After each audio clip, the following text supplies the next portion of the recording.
Možno čakáte, že jedného dňa starosti zmiznú a až potom budete môcť žiť v radosti. Ale čo ak je to presne naopak?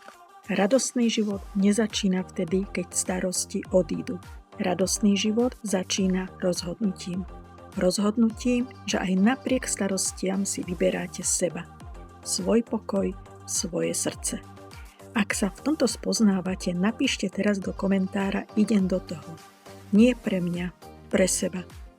Pretože starosti nie sú dôkazom, že zlyhávate, sú len signálom, že niečo vo vašom vnútri volá po pozornosti. A keď sa rozhodnete žiť v radosti, začnete meniť svoje návyky, myšlienky a smer. Ak chcete vedieť, ako toto rozhodnutie preniesť do každodenného života, pozývam vás na YouTube kanál Život v srdci, pretože život nemáme prežívať. Máme ho žiť v radosti.